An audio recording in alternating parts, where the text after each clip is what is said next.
We have some business to attend to. What a crowd we have this morning here for College Game Day on campus at Michigan. And I think we're close to trying to give away some money, Pat.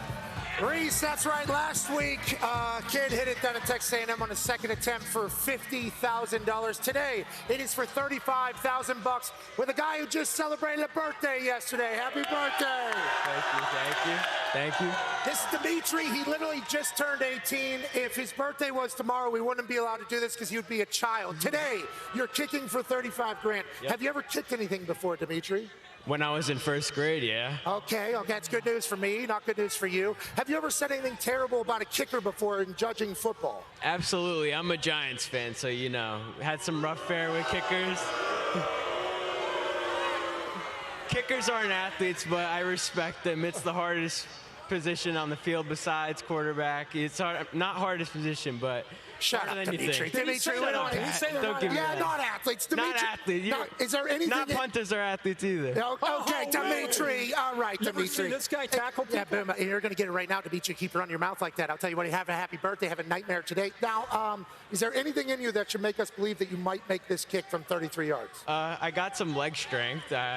No technique, but I squat 430, so. Whoa. You squat 430? Squat 430. All right. Well, Dimitri, for 35 grand, let's try to make this after you said terrible things about kickers. If I were setting odds on this, I think it's about 100 to 1. 100, make it 1,000 to 1. 1,000 to 1. He's also kicking into a wind. Dimitri, you squat 430. You had a birthday yesterday. Today could be a day where you win $35,000. You're an econ major like everybody else at Michigan, seemingly. You're probably going to be a billionaire at some point. Let's get a head start That's on how this we're thing. doing it. Good luck, Dimitri. Are you ready? Are you gonna take a step? Yeah. You're gonna take a step? Yeah. Oh. There it is. Is my finger okay, you think? There it is. Oh, boy.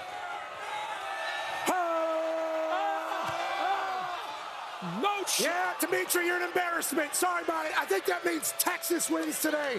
Hey, we're going inside the stadium. You are the best. Dimitri, good luck with the rest of your life. That's a waste of time. That's a waste of time. Reese, back to you, brother. You know how much a waste it was? Pat didn't even think about a second chance for Dimitri. 63 consecutive seasons, many times in the same conference. Colorado has never beaten Nebraska 4 straight times, and if the Huskers going to turn that around, stop that streak, young quarterback's going to have to get it done. Yeah, Coach Rule, whenever he went to Temple in like his third year, they really won, but second year made a massive step. Baylor, same exact story. Now with Nebraska, he's trying to expedite that damn process because he's got a dude at quarterback. Maybe his best talent he's ever had. Let's go to the film here on Dylan Raiola, who's the true freshman quarterback for Nebraska. His dad, offensive lineman for the Cornhuskers, told him earlier this week, I've never lost to Colorado.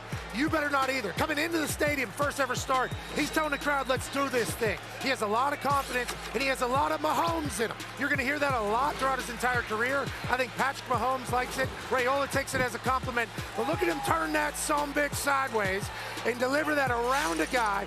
Perfect play. He steps up in the pocket as well, trusts his teammate. Now let's talk about him on the run. He can extend the play, and he's not looking to run down the field. He's looking to get through his progressions. He has a maturity about him. He's not scared to check it down. Grew up in a football family, offensive line dad, coach, I'll take 7 yards. You're never going to go broke from taking a profit. Now, speaking of profit, let's go to the bank.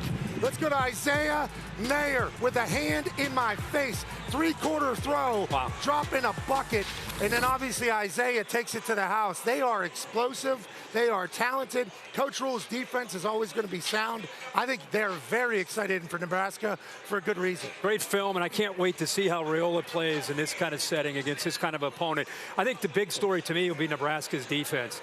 They're playing at home against Shedeur Sanders, against the Colorado offensive line that allowed 56 sacks a year ago. It was a point of emphasis. They're one of the worst in the country at protecting their quarterback. I think the defense, the black shirt defense, could be the difference in this game. Nebraska's had one winning season in the last 8 years. Wow. I think they win today. I think they're 7-0 when they go to Columbus later this year. Yeah, they're honoring the '94 championship team here. And remember, they got to Shedeur last year, sacked him 7 or 8 times. Didn't have one of their best defensive linemen, didn't have their starting cornerback. They will have both of those guys today. And it will be time for Old Dominion best in the game. And you can say that in week 1, Texas offense, Michigan defense. This is strength on strength for sure. And how much help maybe the Michigan offense gives could go a long way. But Michigan's defense believes they can stop anyone anyway. Yeah, kind of a game within a game. Sark against Wink Martindale is going to be a lot of fun as they learn as the game progresses how things are going and the adjustments that they're going to make within the game. I think the one thing that Sark does such a good job of, in my opinion, is he does a good job of showing you some things and then staying one step ahead of the defensive coach. Instead of waiting and then reacting, he kind of dictates things. And that's what I think is going to be the challenge for this very talented Michigan defense. Albeit a young defense, they still have some studs that we know about. And that's why I think Michigan, early in this game, you'll see them try to attack the edges. Let's take a look at the road test presented by Goodyear. Oh, yeah. And we're going to look at this Texas offense trying to stay one step ahead, attacking the edges. Jaden Blue is a name you're going to be very familiar with if you're a Texas or if you're a Michigan fan. 23. You know, with the loss of Brooks, with off to the NFL, the injury to Baxter, it's all on number 23. That's one way to get it out there. Boy, he does a good job with play action RPO, the ball handling by Ewers, and then he gets the ball out in a hurry, doesn't wait, doesn't hesitate, doesn't make sure, does a good job of anticipating. So Sark, along with Quinn Ewers' experience, is huge. And then he does as good a job as anybody with creating matchups. I know we're going back to last year, this is against Coach, but this has everything to do with what he does to move people before the snap, to create opportunities for receivers to get downfield. And there's Pat in the background. Now he doesn't have Xavier Worthy, obviously, he's off to the NFL, but Quinn Ewers still has plenty of weapons to be able to spread this ball down the field with, whether it's Isaiah Bond, the Alabama transfer. He's got Matthew Golden. Maybe the best is Brian Wingo, number 5. He's a true freshman. So, Coach, a lot of weapons, and a lot of these names are going to start to become a lot more familiar to all of us after this game today. I think Sark does a great job of getting the ball in the hands of his playmakers, and he's going to do it multiple ways with multiple formations. He's going to give you things like formation into the boundary, 4 open, motion, and he's going to see what you're in, and he's always going to be able to know how to take advantage of that circumstance and situation. And I think the biggest challenge for him today is how do you handle Michigan's pressure?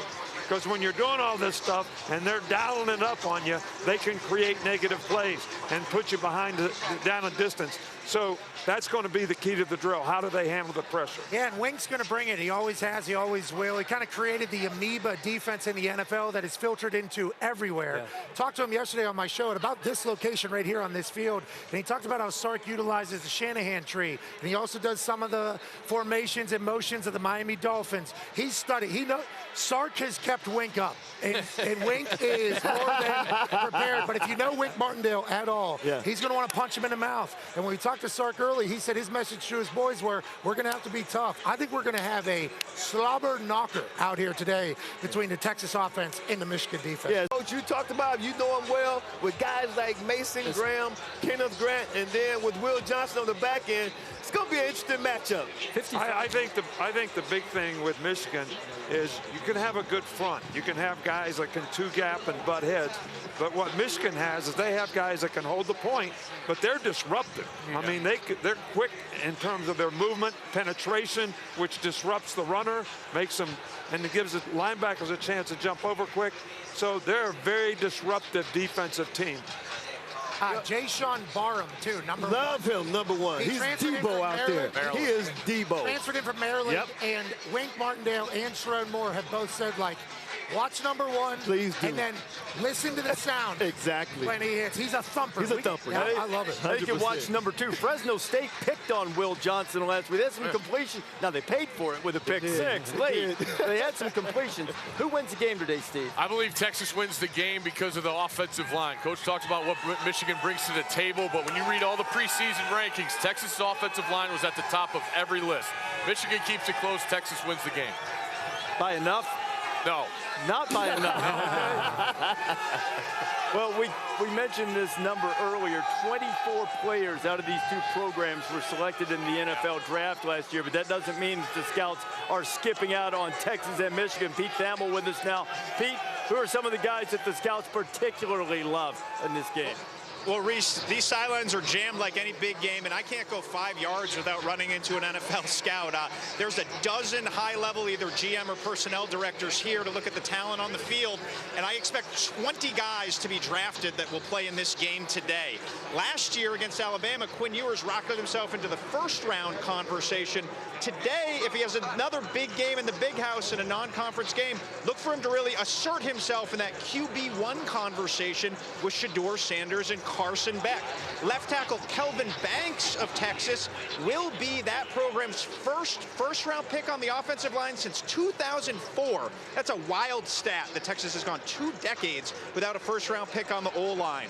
And for Michigan, they have 2 players who are best in class at their positions for certain right now. Colston Loveland, the tight end, and then Will Johnson. One scout told me, just send in the card. Don't even think about it with Will. Time now for the Superdog standings. Herb Street and Corso got off to big starts. Show your gold, anchor down. Vanderbilt coming through. Both of you. And a lot of zeros after that. Except for Stanford Steve, we got to cover. LC, who What you do you got? have for us, lad? Hey, I got Super Bowl dog. I got former Arkansas head coach Bobby Petrino returns to Arkansas as the offensive coach to take over one of the worst offenses in the country. Great move by the Razorbacks. SEC versus Big 12. Take the SEC. Arkansas gets 10. You got 10 points. I'm going Mississippi State on the road at Arizona State, getting 5.5. Jeff Levy knows how to coach, knows that offense. Blake Shapen comes over from Baylor, learned that last week. And they have an offense that can score with ASU. They can win that game outright. Boise, 19-point dogs at Oregon.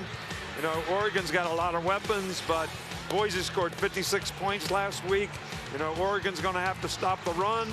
I like that one. I hope they can't score a lot of points. I hope Boise can keep it close. I'm a petition for a redo. My game was pretty much rained out last week. Down 31-0. I got Marshall right now. Hey, listen, all I can say is I'm working a new algorithm. So I'm going Marshall, Vontae. Hope it works. Fingers crossed, guys. 21.5. I noticed Coach didn't touch South Florida tonight also. We got a monster game in Kennesaw, Georgia. Kennesaw State is playing their first home game as an FBS team. They get the Raging Cajuns coming in. Tricky offense from Kennesaw State. Give me those points with them. Kennesaw State, the home of Braun Breaker. Obviously, they're going to show up. For me, I'm just trying to get on the board here. Wow. I'm not sure if they're going to win, but I think NC State's going to keep this one close with Tennessee. I can't have a goose egg all year. We need a close game tonight. Yeah, We'd like to have that. we're in favor of that. Yeah. I'm going to go San Diego State. They're getting a night. touchdown against Beef. Sean Lewis is starting quarterback. Danny O'Neal, who was committed to him at Colorado.